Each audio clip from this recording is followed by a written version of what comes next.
wahwe so abo ye ho ban akonia sanyina mu no waye twitwagefo ama yete ase anwumrei kamhone fa se dama no he is the most high god wono ana tumi nyina woni nsamo the haba Niger ye boni din a ya na yama emu so firi se de obeye no onyame bie ni atasefo asase so a obetumi aye bia ma odesani enu ti yeda nase anwumrei midin ene katachie mensa na anwumrei woni beje pa ansana me guess betena se ma yedi nkomo no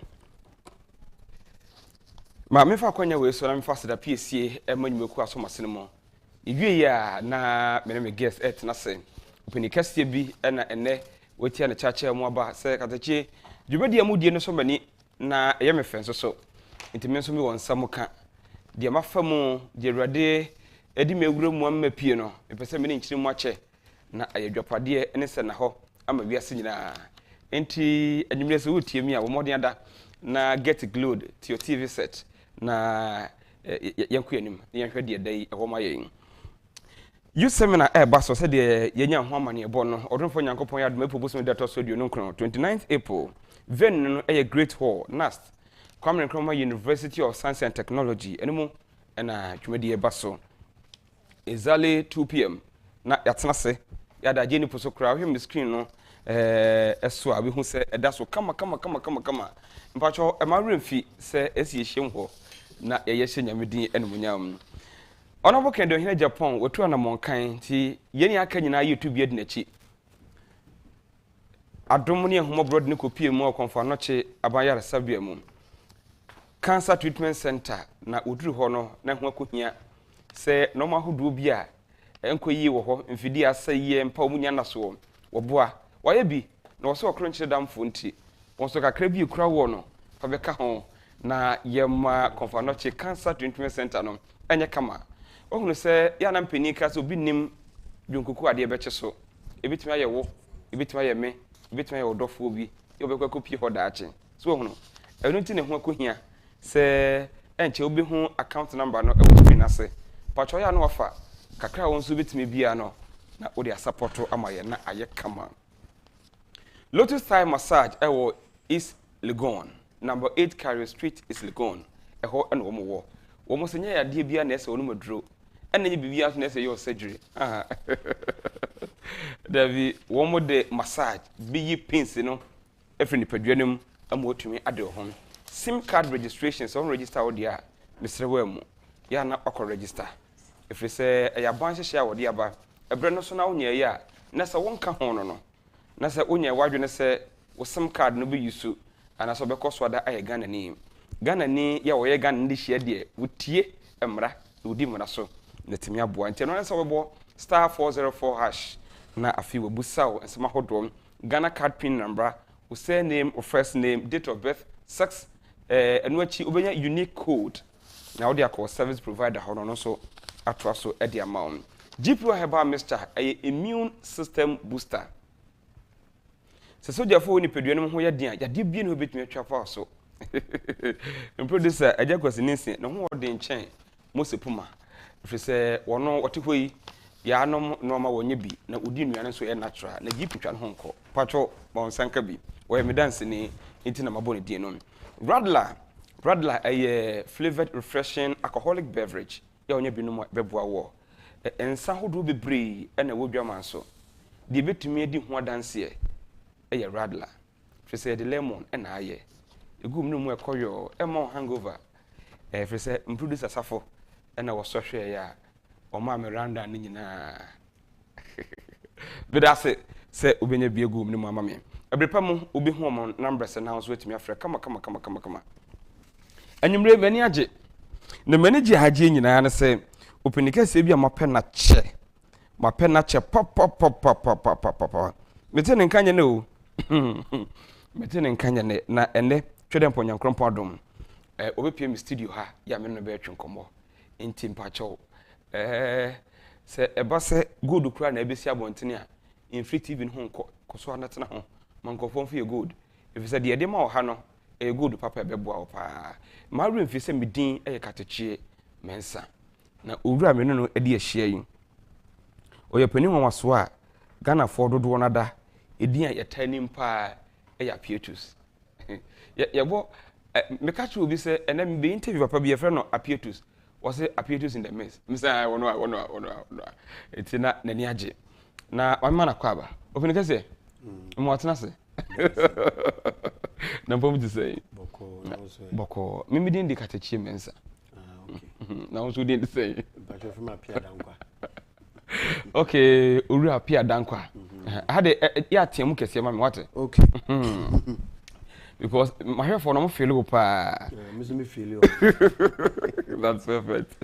All right. Ura Appiah Dankwah. Na Appiatus ne free. Appiah and his tools, equipment nam there 18. Appiah and the tools. Okay. Equipment by studio equipment. Okay. Like musical studio equipment. There 18. Okay. It is a minimum just Appiatus in the mix. Just a mini instrument near Kabuma. I see. It's a one of Appiatus. I see. But Amaziban and Dini Mammy. Appiatus Nakata Honor, but I'm not for me. Okay. Appiah in two. I didn't know this in a bro. Meaning one morning or buy me few not as all friends. Africa so get 2 din now so umpa. Yeah. Okay. Now umpe. See there be there din so no that. Na of friend me ana. Musicians na kind of so tey no say na samato. Start to count me say me delete ya on beka. Opem say me jawu. Na me say and you Appiatus in the mix. Wow. Me da say me dey me no na mo ma hwefo nti. I say dey di kan me no wadi ahia ni. Da ho di kakra kire. You can Appiatus a oyen wan. Okay, Appiatus is a music producer and a sound engineer. Okay. I over 200 hits. Wow. Ghana for news and basically that's who I am. Okay. Okay. We a music producer, a sound engineer. Na what one you so can ho? Sometimes. Utubi. Okay. On be why also why you be 200? Ya ni na hit here. Yes, 200 hits. That is notified. And you me dem I bro 200. But also 1000. Okay. Near chile so they are hit and go for nim 200. That's perfect. My bear 5 be bear 5 din Muje baya Azonto Fiesta. Otoleg. One aye muje baya. Me too be cry. Hey, so more than.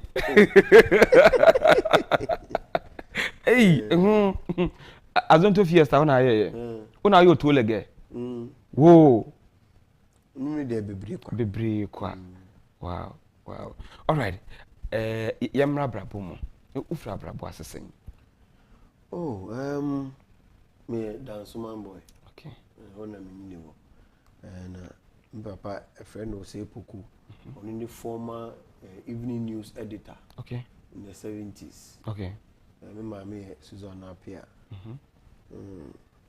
Me ankasa de bia me din tontura wani we ni edede wo fie dida. School table so sa. Na asa wo din tontura di agro.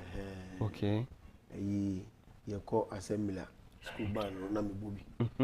Nti sana music na start and so me ko wi asori dem ma me start sian. Seriously bo keyboard. Okay. Na kakra me dey do. Wow. Wa ofu hu say what talent.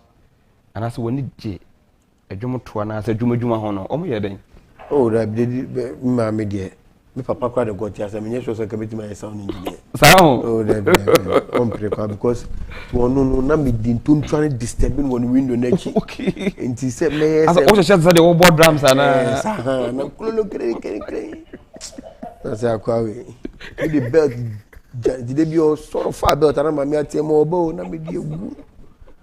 Ti me ma me na some point no hu say ade na ehwe nyi. Ma dwen say obeye. Ye nti no. Na oni minu apanyi ade me call Freddie Mao. Okay. I mean after school, secondary school, because that's still Ninyai. No Njai. Boshabo band from Hato or not. Akwawe. I didn't know Njai. Njai. Mami mfano ngona. Onye. My mother kwa Jimmy and Dia to say me studio no down so man papa feel. Okay. And one day Penalumba Pio. So the argument was, nye lumba, one papa, uni lumba, no say, I say, hey, no, so many appear to see, just what appear to me, I see. We can remember, hits out, my mamma so cheer. Okay. Now for go and join. I don't know only more young so says I know follow, but no pelumba, a match the day, old time, pedumo, into home so many. Okay. Into class, and they know for Rimuni, we was so cheer. This were big hits, a magic award bomb and Vano. Okay, to say Lumba P. Hey, that day, my chim kushia my yen. They said, no more yen. Tilumas, oh, mammy, and nice one was a share. Oh, Philip, you know, some near match you do near Juma. Okay, but it didn't happen. Oh, okay. I see. I see. Right. It's challenges. Who you a crack and so one easy. Marcus, I am free. I'm afraid do my. I'm cotton cast. I'm so I can't papa so free babu. Okay. Asante region, right? Yes. Okay. Okay, but what about you? The Obon a crab boy. A woman near Coho, my son. But apart from that, I cry life now. Okay. But you see, sound engineering, music production, what are some of the challenges? Say, when it comes to sound engineering, Africa, need school, papa be abeko. Okay. You had to learn on the job.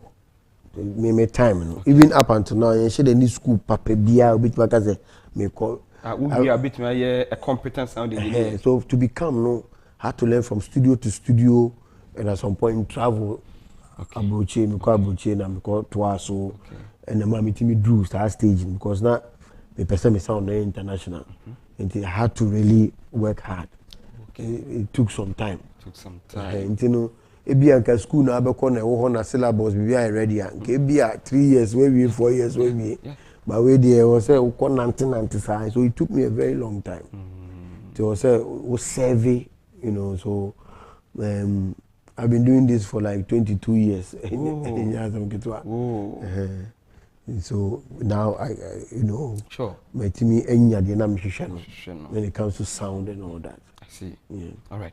And also now make challenges.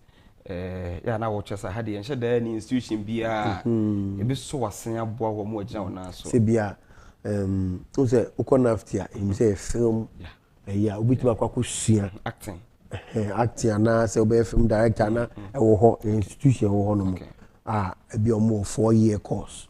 But minim sound institution be a credible organ. Sound engineering. Train and better me but enya some ketwa. Enya samples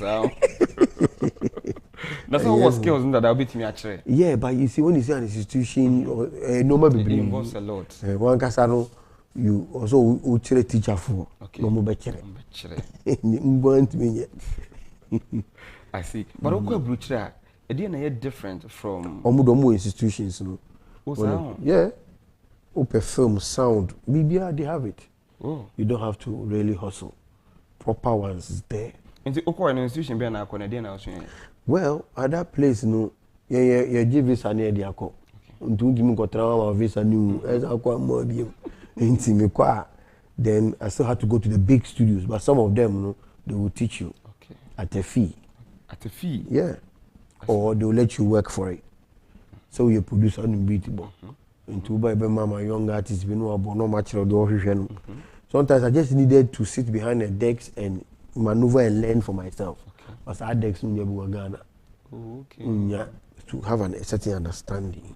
You know, to know say machine way, and you see bare brown converters, and you see clock way, and you say where you win to the sound, you say human hearing can be at this range. Sound is measured in decibels. Say it's not me starting there, no mean you see here human but terms and no meaning. And the SR machine I use you know you don't know say Appiah the total harmonic distortion plus noise you say unim tinu Appiah and then the dynamic range a bit more as far as this. Okay. Me it me go up to be a 110.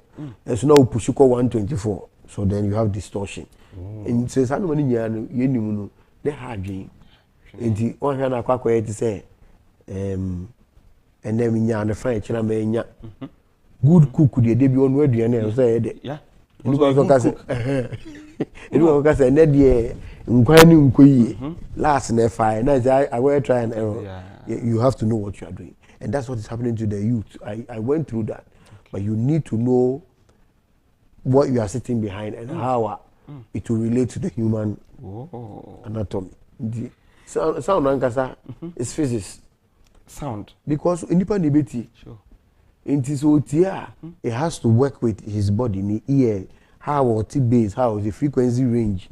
Appiatus not just say, and yes, my year beat ya say mrakeke. Oh, no. The academy board the transfer I see. Yeah, we have proper recording academy. Say be a Grammys are disqualified. Okay. You can just put your sound to an analyzer. I catch up the chair. Below belt or it's distorting. Okay. So there's a problem with it or it's not balanced. There's phase issues. Into a no baby, the obviously I sound in the boom we say because unim the oil. No mention. The last time I catch you be say a friend me Appiah. No mention. Then so what is the my coach for Black Stars? I'll be happy. Me drop. There's what is me go beat the akako. G price amagana or yemu show. But some of the Black Stars they go work up on your company. It's Nobia or the oil. Okay. So that's what it is. Oh, okay. That's very fine. Me sure say nkwala be briye show. And a lot of people look up to you. Me say Appiatus na many aje because I mean anya be krobika in the mix. That alone. I hear household name and call for papa. Yeah, right. And I will watch them be kakra. For me to construct a good sound, you between a babu and tia a year acceptable, right? Go 40 so this is a good sound. What are some of the processes? Yes, and come. Would it might be technical okay, so what it is, say young guys in the brain. Yeah. When you see the world is hitting economic crisis, we are saying baby, I Ghana one. Into youth, they always find a way out. Into Charlie, into me go to Appiatus, Minisco, and I'm in laptop here. Me now do interface be. I connect me net speakers me no be some keyboard sequencer be my connect man like MIDI controller. And my main boy, but the ting kum chan or kick out boom. I didn't for air there, meeting at the pound. My feeling. Mo studio kum ede akwana to pay fet kakre guso afa wa copy. Then I always say when you're not lucky and the song becomes a hit. Now most of the radio stations now they have processors, they have finalizers. Sound new film and sure transmitter. Sure. It is sometimes uti radio akwana sound near correct. Afi uso akwaji copy abesha okem. Me to say sounding no more born radio station my FM na egbo mutumtum ya na dey negozi so na me jeno enti boga bia okuta ne benz bia opese or this sound shame or the appeal to sound shame or do the any shame no atiato at once na no opese go fo feel say the sound na one kind na enyo to ommo nyum no bio no skip ko enyum abema ehu say okuta sound okuraka machine kura no enti they you are losing if you realize enyum bi beba. Hey, na fefe neko. It is at the point when everybody wants a copy, and the more they are copying the songs, because it's image-wise, a digital one and ones and zeros, and ya then ya daba beto one. Ya shada mixing ye, anti phase issues, sound rankasa and ya papa. Probably they pushed it too much or is below what is standard industry practice. Okay. Na fe a falling. Until falling sana na ama sound and go for any biem the way omotel no. They felt that if it comes into their homes, it will be like that. And it should be like that. And it's very important say yes my boy you have Kanye West one Dr. Dream, when they finish, they give it to professionals to mix and master for them. Okay. So they don't make a mistake. But on why any feeling, but you see, music is packaged in sound. Okay. For you to hear music, it comes out as sound. Obviously. No matter how you write the lyrics or write the notation of the music, and people have to sit behind the piano and play or sing the notation. Omoto krana e sound ya so ne ditie. Utimi fu wani enhu nyum no. Say mi hu nyum no. Enye possible. Sound you yetie. Inti music is packaged in sound. Inti obi beto product sometimes packaging betima na at all product. The packaging alone. Yeah, can betima na to product. Inti metie sound na say kimasum ekekamasum anyum emitina ntisa wa say eye dede munum no. O he TV o sound na ba o video na fair. China eye dede sa low no. So lay person realizes there's something wrong with the sound, though they can't point it out technically. Yeah, but no. Naturally, who said there's something wrong? Because they watch all sorts of things on the TV and the sound is good. Now, and you realize we call club near boom, we call club one, you equalize the be a dear fame, count my sound. No, that means there's been a work done on it, on that quality, and the speakers might be good, not above. But if you do fear Bluetooth speaker, TV speaker, normal home, sound systems na a car. Okay. Inti enu na ya na de both agwana na afide ne sound ni nye. We were ba begin no say ye. Okay. No say ye. Also baby okotie. Okay. So you should make sure that your sound, even when you finish, you should sound good in your car. Okay. You should sound good on your Bluetooth speaker. And all this is technicality, because if you don't know the audience and target market you are mixing for, and also another problem. Yeah, another problem. Yeah, because usa na a baby, you see human beings can hear from 20 hertz to 20 kilohertz. That be 20,000 hertz. Yeah. And that's how high. But we a baby and now infant akola now sa frequencies. We baby when you dream, baby cry until 17,000. Okay. 17,000 K. I don't do crab about 50. Oh yeah. It will be kono mixing the high senior kotosa 20K now you might not even hear it and appreciate it. So you have to know. Says this type of music and this kind of people can hear this frequency range. They can't hear more than that. So around there you have to put your compressors, make sure that it sounds silky and fine at the tops. Okay. Then at the bottom you work, because if you go so low, you might now be appealing to elephants and animals and things with bigger eardrum. Yeah. Yeah. And the na amwa. We are manipa target market. Into for example, high life where you say Mrs. Adi and for a long time they can hear all these frequencies till they die. So why don't I mix within that range? Over you don't know until I see. But say Appiah, me bo to le gana. Say the way for ni feel pa. Mimi de minima de to mu feel. Okay. Because you can hear. Sa na uka say ye jingle ma me fa man kwala. Me ni frequency am de beto. Okay. I be feeling. Say the ba upenyu ntia sa you mean je de feel say ukwala de feel say. Because they are hearing things you are not hearing. Okay. All the sweet melodies with the quarter frequencies be omoti. And they will be singing melodies you will be na we say ni nyum by wo. Or not say, but we want it. I've heard to. But it's having a boy. Yeah. When him say, me fa clubs near dear no. Boy, you say you to need to almost two, but me and come me new range. Me quite the but I think say, and you may watch them be yeah. So you have to do that. The kind of music has to go to a certain audience. Though it has to cut across, but every time you have to have a target market. That's ideally why you're doing a professional person. You bet me not that. Oh yeah, for a professional person, no makes no master mount. Okay. So that it is well packaged. Okay. Why would you know because what two voice I will say yes. Okay. So because Appiah what two voice I'm could just stage and no more call off. Because the way the voice is so refined, but sort of the same thing when it comes to life. Yeah. And unless you get an engineer like me for the life, okay, if you can afford to come and give you that same sound. I see. Yeah. So that's what it is. All right. I feel you're competition. Because you see, me Appiatus a check. But you see, say what here na say pre. Sana me pre. You a music producer, you an engineer. Sometimes what to be. Me no say what you watch be brave. But what more time as compared to you to na urban one.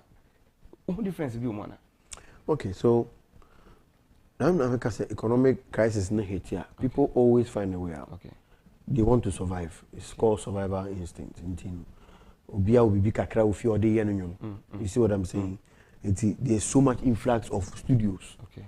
Home studios, I'll call it. Yeah. Obia at it and they are all trying their best. Me, I like that revolution. Okay.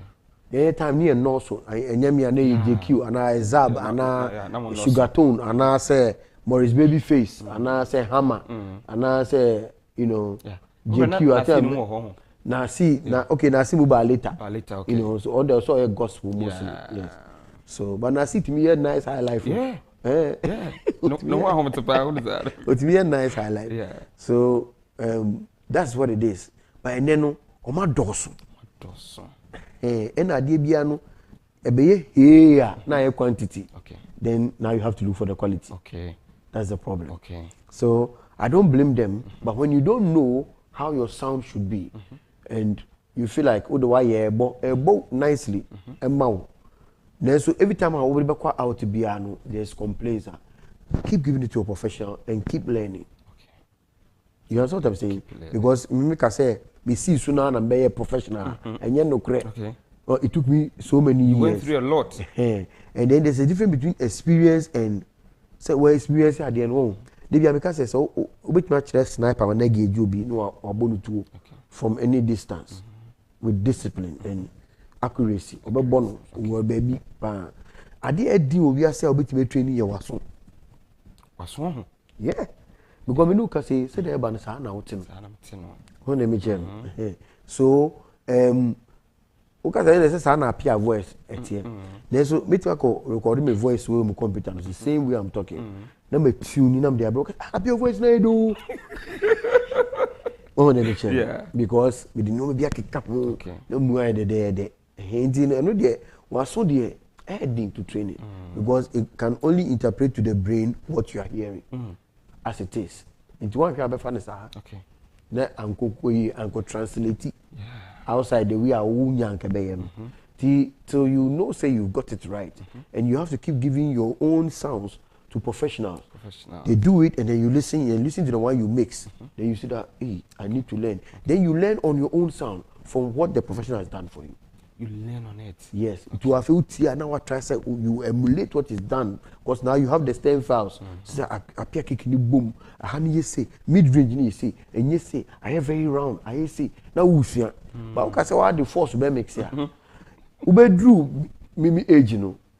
Now, only sound we have to talk about. Okay. Now, up until now, my sound is being played already. Yeah. Yeah. Yeah. Yeah. You know, and I'm mixing for the boys. I've even been nominated as a sound engineer, audio engineer for Ghana Music Awards this year. You know, Nkolane and you see what I'm saying. So at the end of the day, you if you realize what you know how to do, do that one. Meaning beat me yeah, dear. Sound in there weakness. My movie. Okay. You won't be the first person to buy na education or money. Who would mean you come up here? And that's why Jimmy Shine there. Be a music producer, Appiah sound engineer. Okay. Don't mean you shine. Okay. What I say? So you stay in your space. You got your bar. You would your war fufu. And I do a young kind. You do cancel crowd. And you wouldn't make you be shine. Me I'm a young kind. Una okay. We in the war. Anna. Yeah. Division of labor. Okay. What you say, yes, sir? It is a yeah, as a pressure and competition. No, there's no need for that. You have to be professional about it. Oh. Yes. We all say we need embroidery. No, they are common. Yeah. No, do you have a cat? No, I me. You see what I'm saying? Yeah. And the say why until I know manasia. Work for so embroidery nothing. What's the idea? Yeah. What's the idea? Inti ye de o betumi aye no farmer de ono so nimwe na obi aye because ebi ado embroidery so timi pam to say. You see what I'm saying? I think say we no ma what ase no ama hoda boko. No ewi ase sa na tie. Yeah, ama hoda. Esi nyansa ni ba akufo tirim. Anu ye mpinifo na kan ye hundreds of years ago. Say nyansa ni back and it's true. Unquanti me nyansa for in the whole world. Except nyame God you know has all knowledge. Yenya ya kaninya no. Ubia o kakra. The knowledge no am ubia kakra say fedidi. That's it. Nti Appiah mete dey o kan say na say so ye work na you focus on quality. You focus on your strength. Your strength, okay. Your strength. Okay. When say daddy lumba be nyumo o ye to krom no wie ye no. Miss ma call Ghana musical house a president say me na me to ye. Enya no kre. Say na be catch you no. Do ye nkwan ni ko kasa no kan fufu no. So you focus on your strength. Your strength and you do it. I'm a very good music producer. Beat am born and yes I'm get one. Obi bo beat na there. Sound me me catch because I realize that's the problem of the youth. And they have not been able to get to the point where they can get the quality or you know because some start here and change and the able to push certain frequencies all because they don't know if they knew the right frequencies to push human beings will enjoy their music. You understand because some of catch no be technical very technical because sound your physics you are doing it for human beings so you understand? Yeah, I'm not a crowd. Me sound engineer, but all right. Thank you very much. My main cratomra. Okay. Me buy a trunk command. So my failure at the end of young comrade is here. You okay?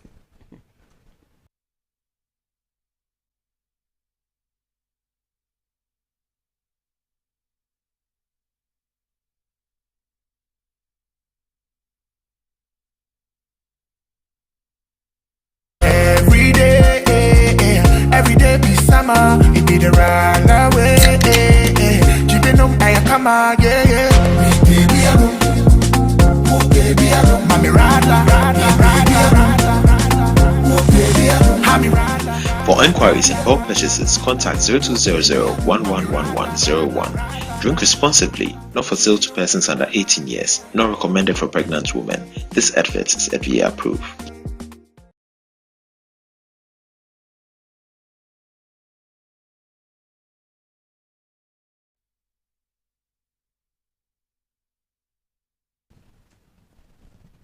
I was asking more about the attitude you made so many ura Appiah, Dankwah, Appiatus in the mix. And I said, "Me name is a man on Tujumu." Me jam my voice no vie. So the man in your beat, mammy, me who dear me cry.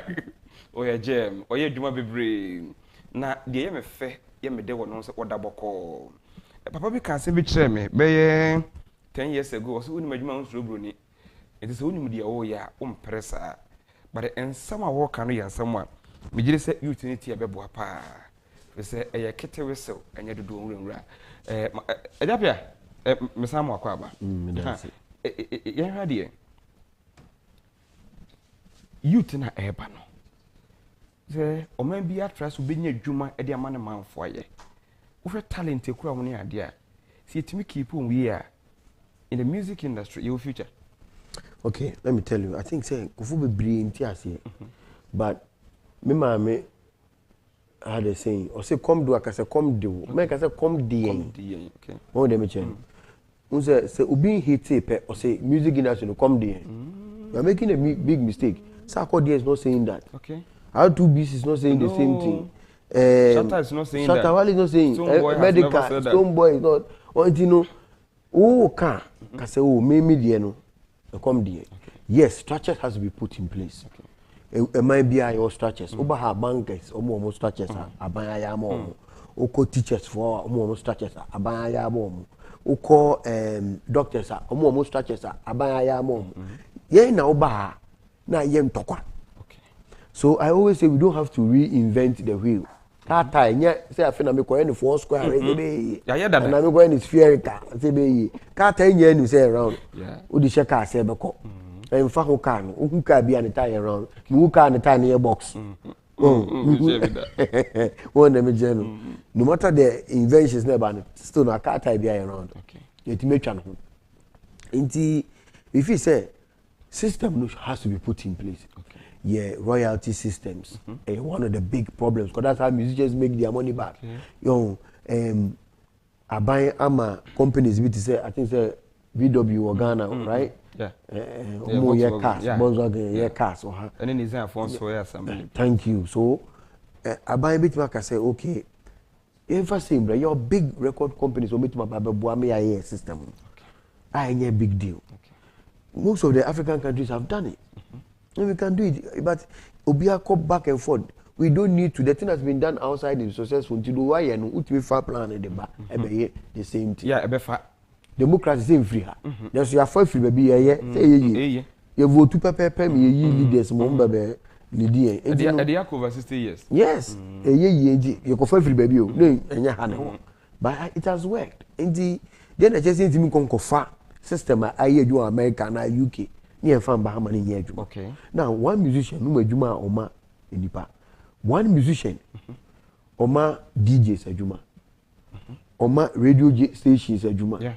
Oma pubs ajuma. Oma bandsmen ajuma. Oma pirates omo wi anyom kra omo ton edi onko studio ko tia studio fi onye promotion onye hwe ontia video bi esika omo musika omo tumi kopinum no omo ton pendra omo kra atimi nya bi di kohwe omo yere no omo mba. So one musician you be releasing look at the ripple usi sika nim. Now if radio stations obi etia obi etia ni dues sika also tia royalties a ye de be musicians unim say ye law e Ghana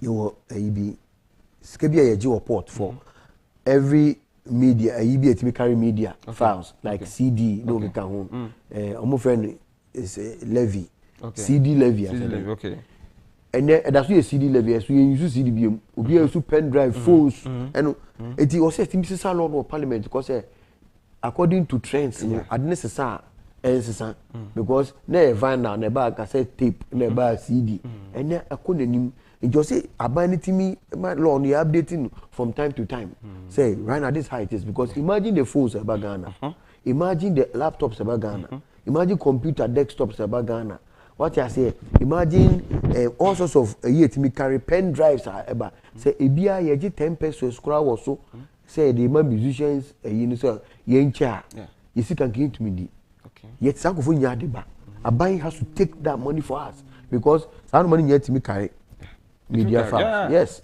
put me the onyom to sutie so to pen drive su kotie bluetooth speakers e ba nyina no ebi won ma card wo they should charge a certain amount on it each and give it to the music industry yes and the game won't chiri but all these things so called parliament they are tone change be relegated into the background it's a hard dream but aban ka say why yes our law na unam na police ni chill now insurance wo ba chill but insurance is good for you there's one fun wo ba chill insurance no do ba ko o na be chill ka wa audio there's the first be odba ko bo obi ni wadwane no na bia ye hu o say timi insure wan so kra o timi no ya manager party thank you enti on pene ma won ka say e me am ka na e me insure timi nya police o chill wa chill if you hear law no say enyom nu kuta license a untimi na unton na police chill na o pirate na yema police for the theater ya o chill na ya o chill yema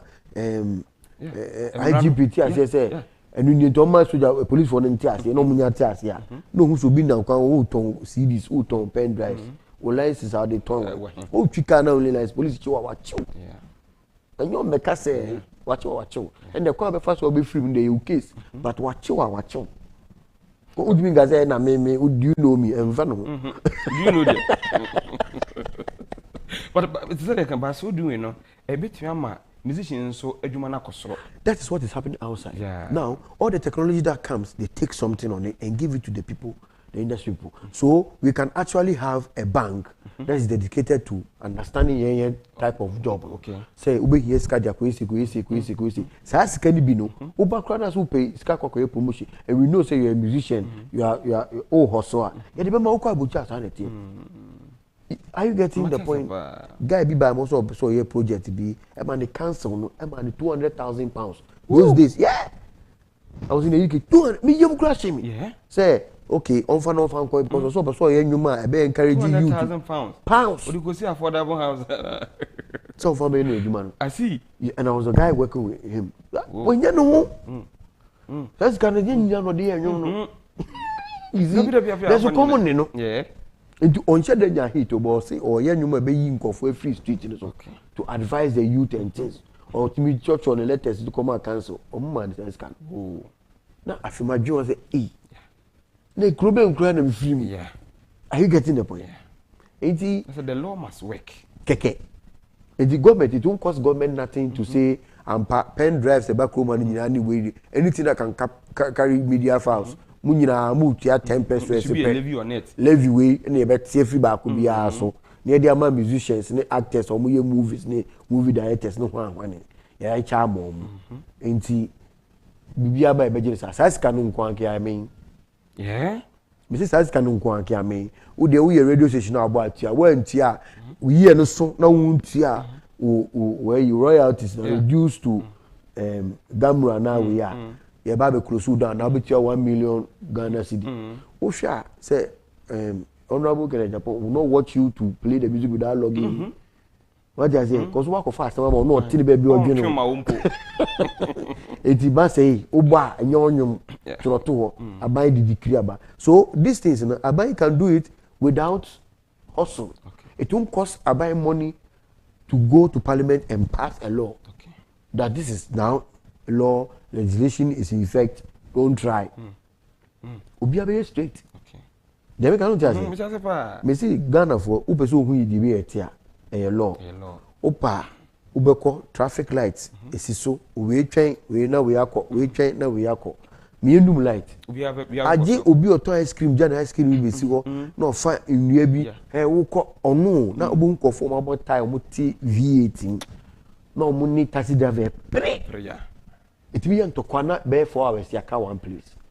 Then so traffic light a udwane kura woni wachi ejina faako that's all red and wajina. Until law works in we respect law. Yeah. Oh never change because we so twem police be to chew. Sai no ntu usuro. Kasa ka be twem ko traffic light no nu aji. So it faako. No never change. Yeah, but Appiah mo amodi kan no dey na mo ya fa ho. Where dear, who's that? Where dear, you know when Sanuma way no, and your politics. No. And you know politics cry. In person, I buy when say politics. A idea happy. Yeah. Phones will back room pen drives ba, laptops ba, PCs of all kind, Mac ba, Apple products ba, constantly. Anyway, just make a law that we are going to charge a levy on it. Yeah. Say levy by him. Who can tell Parliament? I don't understand. Because yes, they know send the phone no crook and you was sure. Oh, never change. Uba could be na Shatawale was Stone Boy or we were. As a Satan Yahuska. It is I don't know what copy Bluetooth or corner be a year. Next year, Geo port once and phone at least Satabenya BB. That's our bono. Go Bluetooth no ultimate ready. Charlie send them. Because send for email na go do. When ya no hurry. Ube minister fee no the pen driver shame. You met thousand eguzo. Where there? It is anyi ade no port one mu no ansa be wura Ghana. Enya be wura mu a otimi copy nyum de ko edo pe. Otimi ngasa on fan copy nyum. Enya no kure. DJ pen drive no mu use. Anya phone obi ni phone onya connect on the Bluetooth speaker otimi bonyu ma ade echi ade be chen ade asa bi dim guy bia why mixes or DJ o why mixes on the phone so nto ba no connect ama mixer no otimi ja hoko nyum be bossa so the phone is charge ko phone no fa no ndisi afa kwa bi anjisika ma musician na wako studio ko boka ye nyum no e we see the time energy make say or ye adwuma ginger. So this kind of money sinu say abayepo na sa scan ba constantly. You say yama gamru this year yama 60 million Ghana cedis. Gamru has 5,000 members. 60 million. So you can say you abaye say chene pepe kra men chene akọ seniority. Oh now the size scan kra na 11 chene pepe mo obia. We have been enough. Yes. We have been enough. Ah untimi sisi. Because you take sika we na buy them. O try you have your dey be you. Oh na me jam. And the anya ne sa. And no me say if they can just sit down and say oh true. And no any ade also me. What you say lately the young guys are doing very well, and the ladies be almost yard pa. But sometimes what nature or more you say support ni ho. So what is happening is companies have realized that a lot of companies outside. Outside, I don't want to mention names. They will say, sir, Lupo or Ghana. Okay. And no more sign boys, no more discount. Oh, really? Now so who's a buying on you serious. Oh, buy any hand you were joining her. Yes, BAC, and the government is losing. What is happening is that can government the also on first percentage. Every time a baby or port will be a government in the bottom member, I can hear you levy. So charge constantly say apart from duties in the we have gym. Yeah, the musicians. For the first year, government cover 5% or 10%. Only so here. Only so here. There's the only free money. Are you getting what I'm saying? Nenipano or UK obitia or US obitia. So they bad yeah. Now they be back. Companies say the phones, banning laptops, and ban. Any Bluetooth speakers. No me dragon a port to be an SCA. Oh. Why they care about crying van? Yeah, because I scan getting a day, they be remuno. Oh, a lot. Maza, I say be 10 cars, no, and yes, care about 10 cars is you get what I'm saying? A day, yeah, you know, a bad beer. I quite say MTN. We had never talk credit. MTN fraud that say unto credit. They be almost what happened? There's something to beg with this kind of back. Yeah, you see. Yeah. All right. Me there's any advice out there, my me. Yaku ye me man confirm so abem. Maybe lines na yane Ghana phobia to twen komo akra. Once confirm hu wache na umpi. Oh, me dey long time sana mtie. What say me bi Appiatus. Appiatus. Me sham wan kona. Impem wansam. Because me dey to me social media confirm busa, are you sure that Appiatus so bad? Omunyini. Omuni faith. All right. But I'm far from kakra. Na ya ba na ya beto ankomo no so. Okay. We hwe awards na ade wajeje na dia. We nyame free ya wodo adro. There's one thing about you. Yeah, managing ho. And I think say wo ma wo hyase empenifo no bibiri no atesa. The more wo cost no mo bro ho ase. Sa de na ye mfe pa. It's life. Okay. Usa. Munyi no say no money bibiri wu. Yeah. King Solomon was one of the richest or my 1,000 but we also vanity upon vanity upon vanity. That we say a waste of time. I feel what I can about bro. No, you could not we has no the manual account. Two pack man machine wait to machine where you later we try coping. Open your problem. Open your problem. All right. I was here me come akra me no Appiatus and I edin come on enyum rain. What can some be pray? Yeah, ebeboa. You made the attitude in your breath at the woman aquanim wa brabom. The woman from Monsignor na omoni yache. Sabe ya do a tiffy and so bit me after be a free moon. Papa, why a dream be minimum so kind of you a dream beer appear to sway. Okay, Biana offer me no waka. They are called. Your screen now saying 0240 550 899 0240 550 899. Meaning come akra na you didn't come say yache. Any no man so when you trust what person near come wasam. Miantonka enyumre na yankuanim 0240 550 899. Opinion me to come idin e ura Appiah Dankwah or the Appiatus inti any oka Appiatus in the mixer obi anim. Hello, good evening. Hello. Hello, good evening. Yeah, evening. Manasu akraba me udin na from me friend.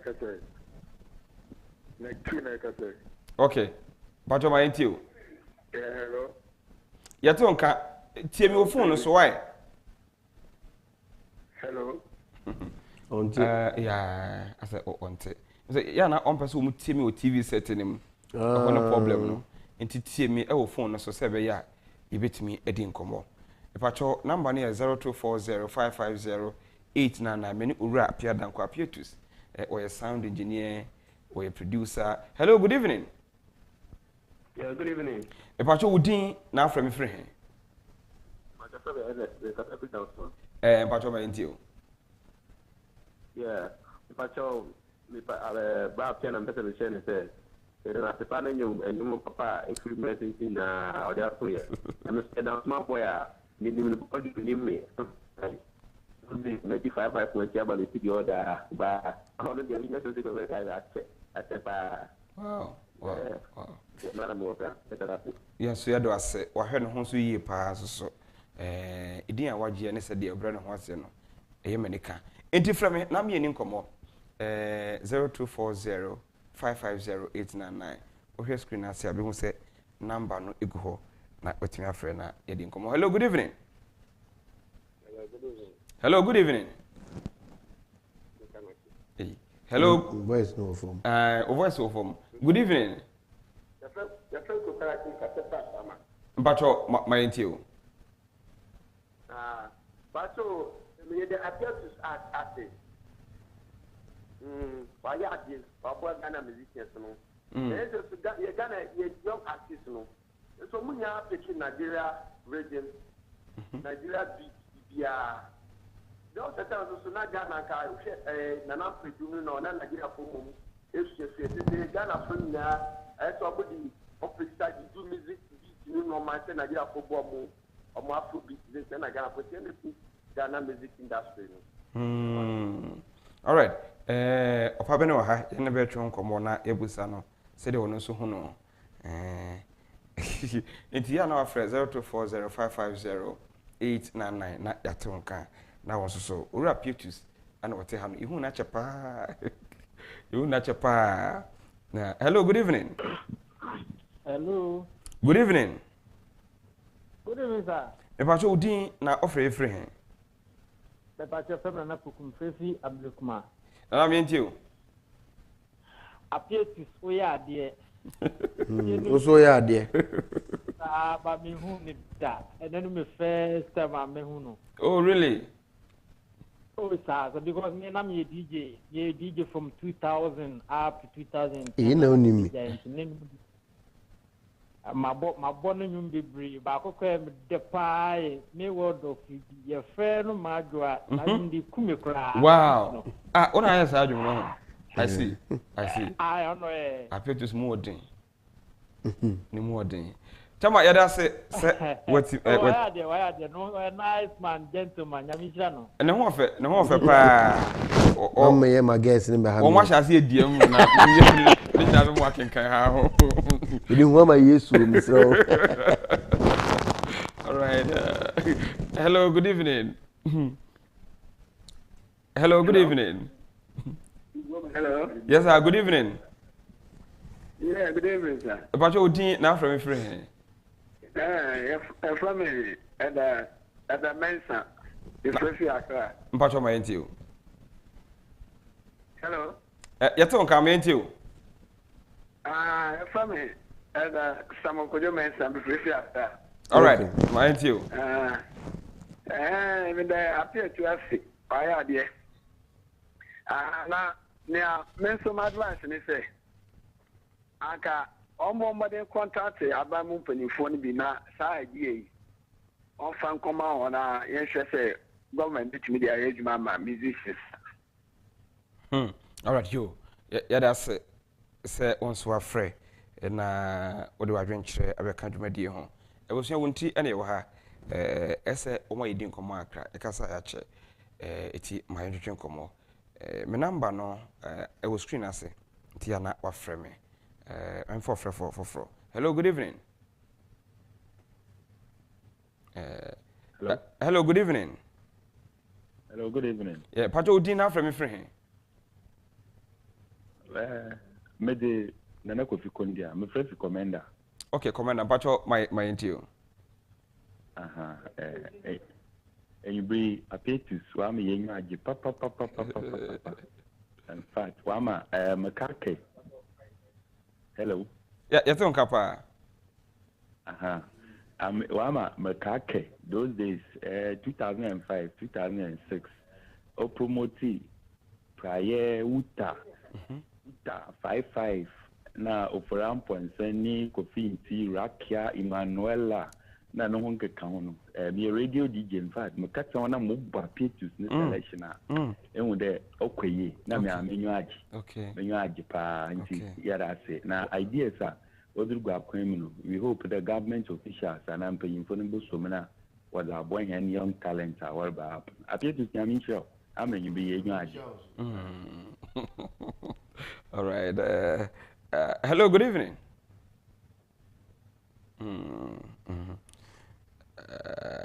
Hello, good evening. Hello. Good evening. What? Me pacho din na afra me free hen. Pacho ya friend we are to My auntie. Pacho person is what Appiatus about. Hello. Ya to nka pa my auntie. Pacho GH I can say that too. Very sorry. Menton nka ye wusu ye fofoforo ewo ahoma no so na ye ntro ye komo no so ese ye jebre na ye no so kasa akra fize woni ho aye ni ho. Hello, good evening. All right. Enti dodo a ye mo message eba ewo social media handles so e be jebre na kenkan ni nyina mo kama se de bohye no etie pepepe. All right. Hello, good evening. Good evening. Good evening. Good evening. But man so kakra ma me why udi na afrefre hen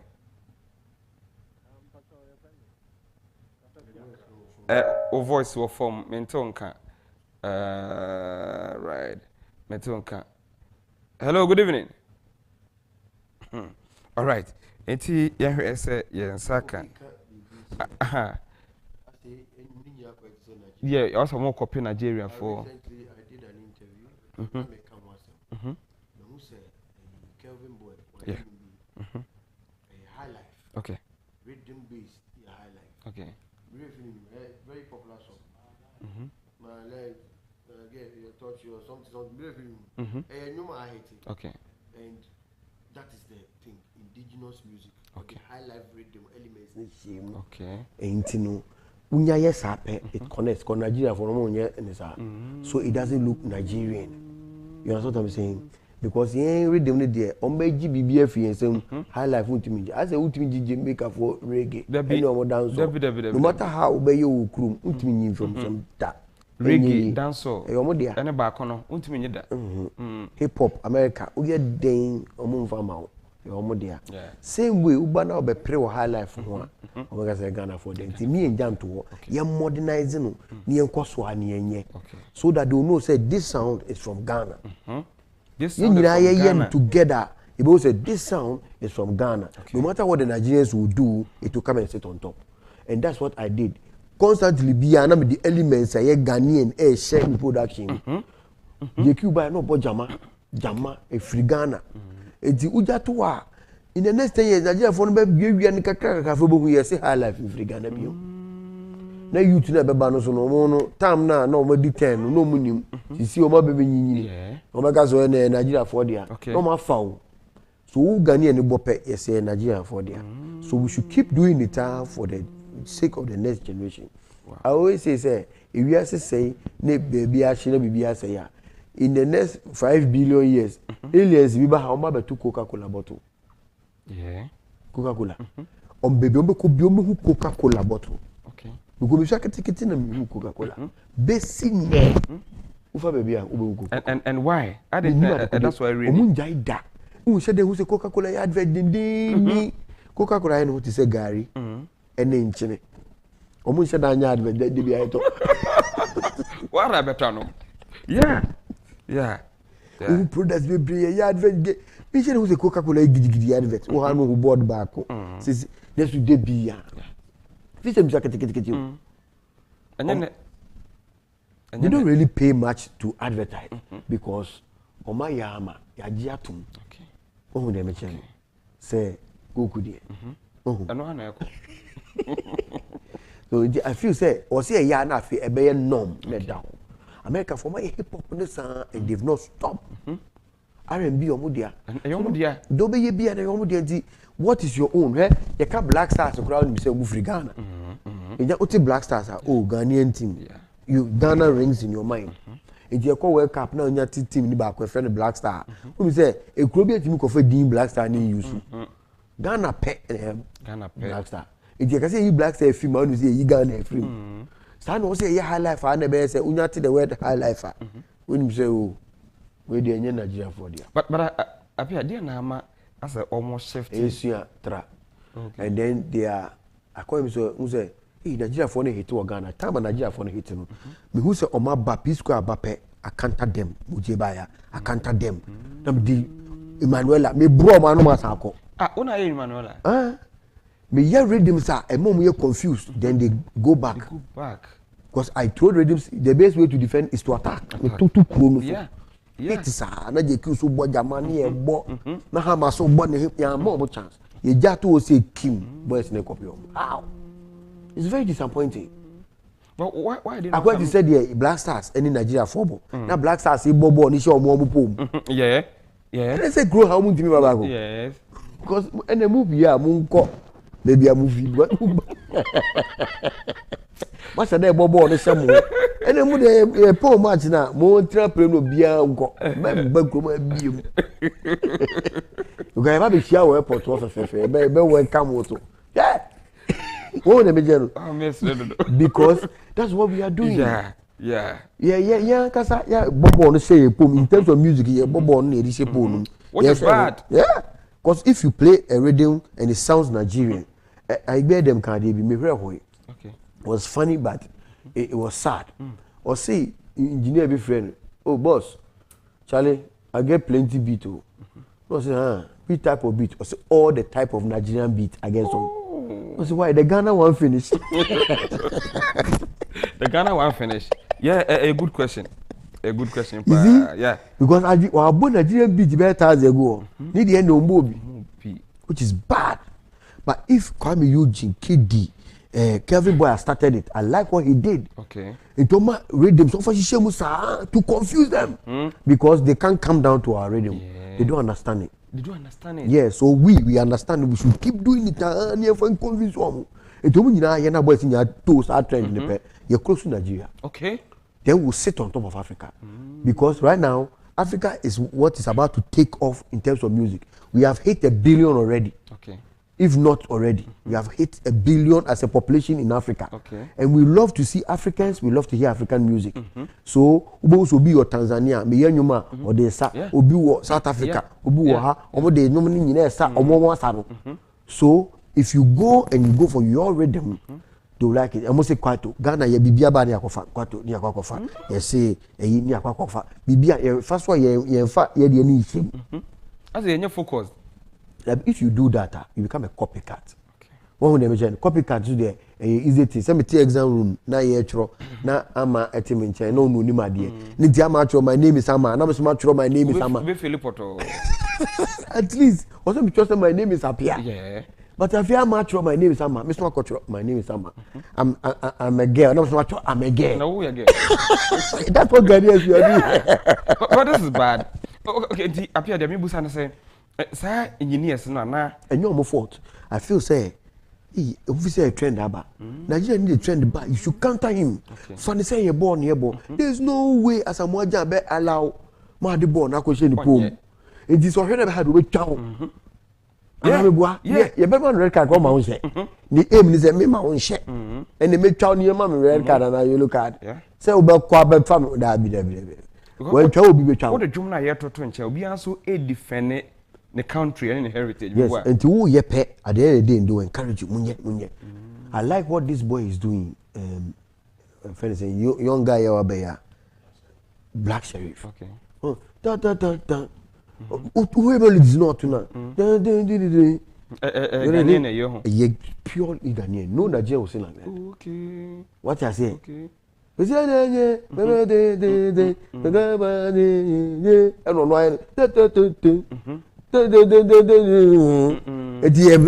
Melody na no or to high life no, but or the hip hop attached. It's at the end of the day, I come we Bruna to work. I'm confused. It's confusion. And do just but this is not hip hop. This is not what say what. If you want to listen, and the more you listen, it gets to you. Okay. He has sold his music to you. ya anya ne sa na say Amma is a girl me boy na me copy no so matro Appiah is a girl matro me friend am and a girl teacher dey be straight say yeah una now tia man. So is it from the engineers or the musicians? Music factory is the music producer and the sound engineer. Okay. From our coffers is where it goes out. What you say? So our factory honey a product no. Sure. It is a factory no. Omu decide say product we say ye wia e be hwie tonic egum na nya nwa. Product nya be nyo. A factory decision. Nti o say e ho no na no o advise artist no. Okay. Na o boa na o shaping say bra. Jamaica for omunja omunyum mebo high life. Debut. America for nja hip hop mebo high life. Nigeria for omu benye 45 minutes by air. Omu de kakra edo music eba and ye so many so born sa ye kuye ho. Okay. That means uperega. Reggae rather reggae is big in Ghana. No matter how big it is, people still go to Jamaica. Oh yeah. Who says you are nyum to say lumba? People knows you are trying to copy lumba. But you are not lumba. So now they say, oh, when you lumba the new one, you because I can't who says you lumba. It's M1. You have to come with your own style. One fan banana so message you and if we are so trounced by how, and that thing in Ghana open, we be back on starting pure water business. Our area be. Or start here, you start to see a tone so now nya cash kakana. The whole area be able to pure water. Yeah. So we that's our business no. Negu. Okay. Sani ete. Because people are not innovative. And it's a start so ye we are. And you be able to ye be. Na fe aye ye na say. And if you are not too creative, you nyina will be going on one tangent. Na fe Nigeria for me to no mo se o mo nkasa. Because one was a kai boys no more faili. Na say a place near your park so more 11. Now we show who. Na say me my di na me o. Me nkase jai. Di show who koso a na show. Say pon am wini. Yeah. Nti koso na fa ball no bobo show. This is what be shame no show who dia. Just bad. Yeah. Wow. Advice no more do. Yes. I'm say come course no so kakra. Okay. Na me fa be mi asabi. Abusi ya fanya me na twetwe nkomo yi. Oye owura Appiah Dankwah Appiatus. Oye sound engineer, oye music producer. Enyum ne wa mani Agyapong fi say manya tenka foforo bi wo mu say in terms of our music and that's one side. You betumi abo mabru mo gina mo na so. You betumi no bebre ya dia betumi mo yakoya nim. Me ni nkomo. Producer say SM fa be 3 course ansana media si entesa aje ko sinisi no kan no aka me produce me ka some what say there akopon na kantino omodi ana frame 0240550899 0240550899 ma yini nkomo Appiatus kansam na yensama be boy nyina enu nti ene pese nkomo no odu ano tumbie na bo na yetumi akonim ka se medin ene katochie mensa mamente wonka. Hello, good evening. Hello, good evening. Hello? Yeah, good evening. Hello? Hello, good evening. Why you? But Odin, now from a friend. Mekazefi, Kencity Abdul Rahman, aka Nanakalipo. But my interview. Appiatus, Anisha. Anisha pa no afutu.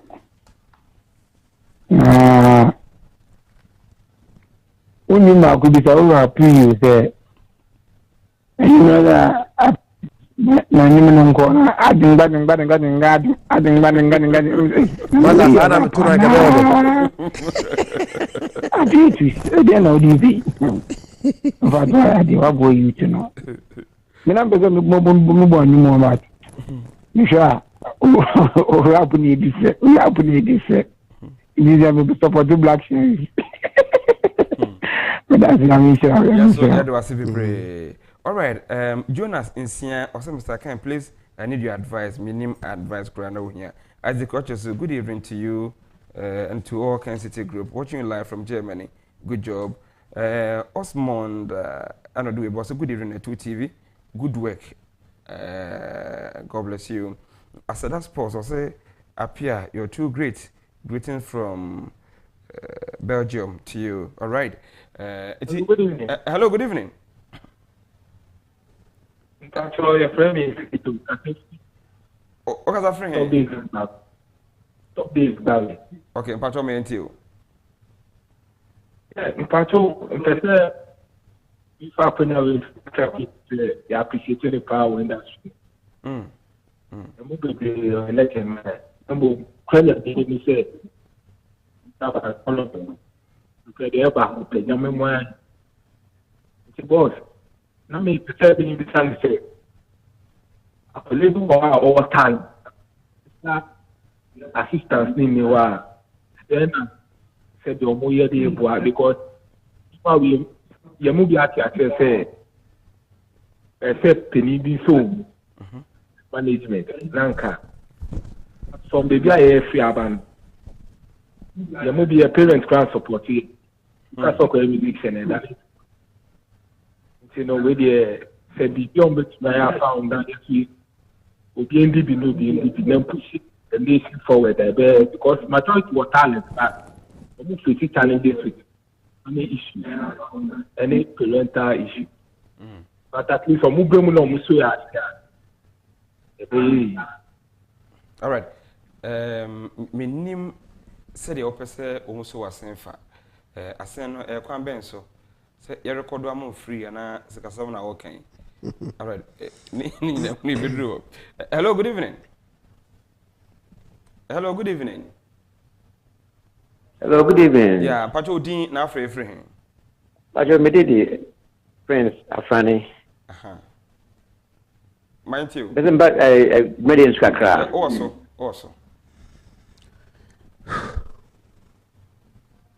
Pacho also mind you.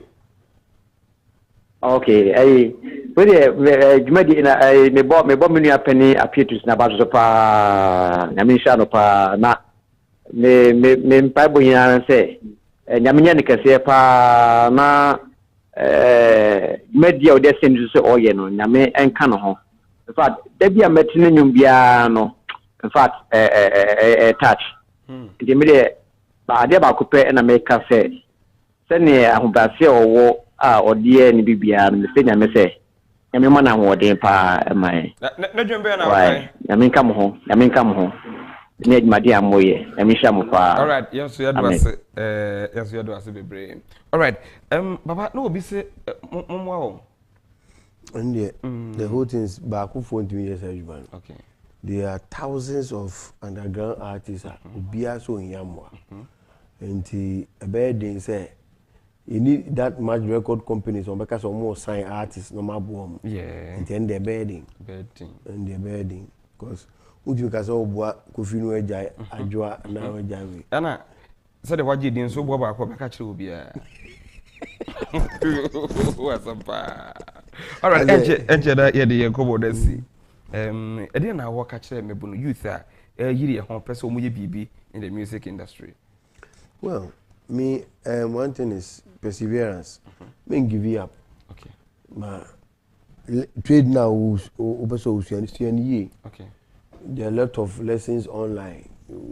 We see no ma bebre. Na say almost university no go. Ampa Google bibia utimi topic bia how bia we obekọ na how bi so.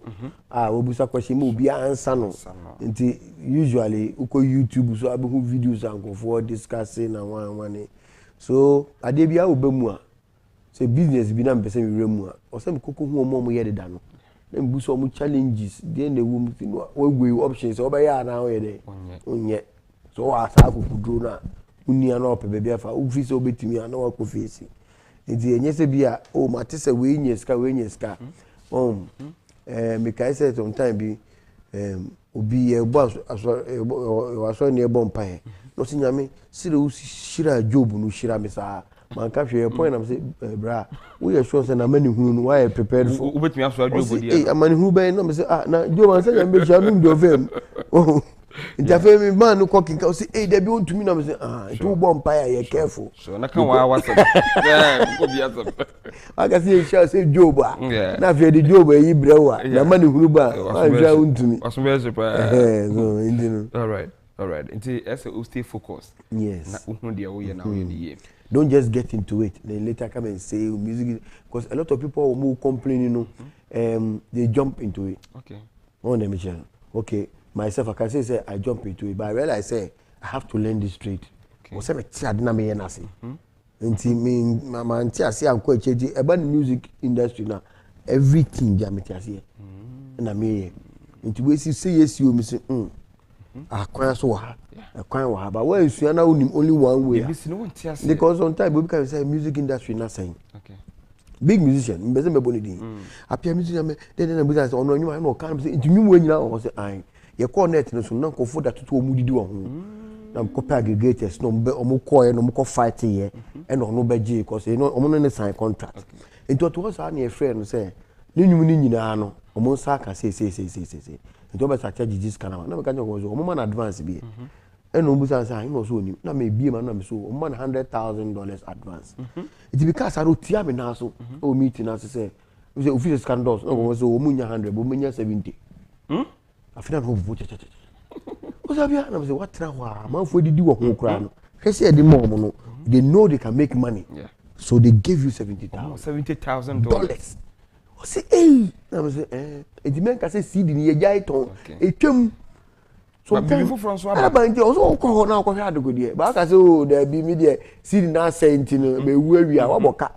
Because obi ti internet no so o tiabochia onimu no o junu skedi 24/7 e wo wonwom a wa bre wo ho nya kapre because you don't know but some musician be see nyino da matter because o say like no give you up no say there be baby say na baby ye say na we ase there downloads ni stream ye na aba njafe wo ho go for the send this car because within a short time they were able to clear his advance on man omo clear. Oh, yeah, big musician, but no attra no person be call and online online because say fraud. Oh. Appiah me na wase. Nyango bo sha bebre. I was up near me na twetwe nkomo nwumre edin ene owura Appiah Dankwah Appiatus. We ye producer we ye engineer ono so to da no to be. We ye musicians so ka ho. Na enwumre oni a che no bebre ye de wase se won so ochebre na ohwe ye name. Asana ebe kwa mefa Sadama Radler meka wo se lemon refreshed alcoholic beverage. Yes, okoko pibi naja. Onam na kama. A refreshing one abebo amon so wetime jaw na so. GP herbal mixture ana meka for the amawo. We busu immune system no. We ja hoden the idea we bia. SIM card registration no register out there. Na so register out there no. Pen wasam. On near to one night. It's a patch of register out there no se be ya unya sem bia. Lotus time massage say for nature is Lagoon. Number 8 Cairo Street na Udruva. O me massage come. Donation so igusu aka ho asem. Say ya na udu ni a kire. EDB nkrabata bia. Account name your Man FM flood victims. Account number 113-100,000 534-100. Now the one account branch name Medina. And I say 0542-869-979. Youth Seminar Ebaso, 29th April of this month. Ebaso Ewo Great Hall. Kumase, is at 2 p.m. near Tenase. Guidance in partnership with Honorable Kendo in Agyapong. And the second edition of the Youth Seminar Ebrewo. Na Chuchugu near Kukudam and Ebasie. Honorable Kendo in Agyapong, which name Assistant Central American name. Or main speaker, Pastor Ransford of being General Overseer, CCC, first speaker, Honorable Brian Agyapong, or MP, our Betifi, or second speaker, chairman for the occasion, His Royal Majesty, Utun Fosi to the second. Pacho, ya na wajibre, na washaya ho. Yadu wase, so be any sama name. Na yakwe na mfasa da mabua for Mr. Robert Finn, Ejano, MCR, one ejinamu. Sadanso na owura kwasi nisin ono so boy di modern Mr. Sakode dodo na friend focus or your focus on also boy the more the impact that so na